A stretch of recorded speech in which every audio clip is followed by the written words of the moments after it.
Minerva mills case पर यह है एक क्विक रनडाउन। ओके, सो ये सोर्स मटेरियल है एक landmark supreme court case Minerva mills limited versus union of India 1980 के बारे में। पता है, इसने ना पार्लियामेंट की कॉन्स्टिट्यूशन को अमेंड करने की पावर और जुडिशरी के रोल के बीच एक बड़े कॉन्फ्लिक्ट को सॉल्व किया, खासकर फंडामेंटल राइट्स यानी एफआरस और directive principles of state policy यानी डीपीएसपीस के बैलेंस पर फोकस करते हुए। तो पहला टेक अवे, पार्लियामेंट और जुडिशरी के बीच पावर स्ट्रगल था बॉस। गोलकनाथ केस के बाद ना पार्लियामेंट ने 24th और 25th अमेंडमेंट से अपनी पावर बढ़ाई। फिर आया इमरजेंसी के टाइम 42nd अमेंडमेंट, भयंकर चीज।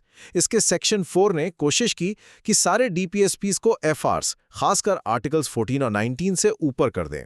और सेक्शन 55, उससे तो पार्लियामेंट को कॉन्स्टिट्यूशन अमेंड करने की अनलिमिटेड पावर देने और जुडिशियल रिव्यू को बिल्कुल ही खत्म करने का अटेम्प्ट किया था, मतलब कोर्ट्स चेक ही ना कर पाए। अच्छा, दूसरा टेकअवे क्या है? सुप्रीम कोर्ट ने मिनर्वा मिल्स केस में 42nd अमेंडमेंट के इन कंट्रोवर्शियल सेक्शंस को, हाँ वही सेक्शन 4 जो सभी डीपीएसपीस को इम्यूनिटी देता था, और सेक्शन 55 जो पार्लियामेंट को अनलिमिटेड पावर देता था, सीधा अनकॉन्स्टिट्यूशनल बोल के स्ट्राइक डाउन कर दिया। कोर्ट ने कहा कि बॉस, पार्लियामेंट की कॉन्स्टिट्यूशन अमेंड करने की पावर लिमिटेड है, अनलिमिटेड नहीं, और ये लिमिटेड अमेंडिंग पावर खुद कॉन्स्टिट्यूशन के बेसिक स्ट्रक्चर का हिस्सा है, समझे?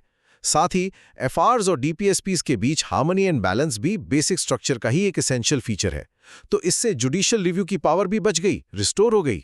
और तीसरा आखिरी टेकअवे, इस केस ने ना कॉन्स्टिट्यूशन और बेसिक स्ट्रक्चर डॉक्ट्रिन बीएसडी की सुप्रीमेसी को बिल्कुल फर्मली एस्टैब्लिश कर दिया। जुडिशरी बन गई फाइनल इंटरप्रेटर और गार्डियन। क्लियर हो गया कि सोशियो इकोनॉमिक गोल्स यानी डीपीएसपीस के लिए आप फंडामेंटल राइट्स को खत्म नहीं कर सकते।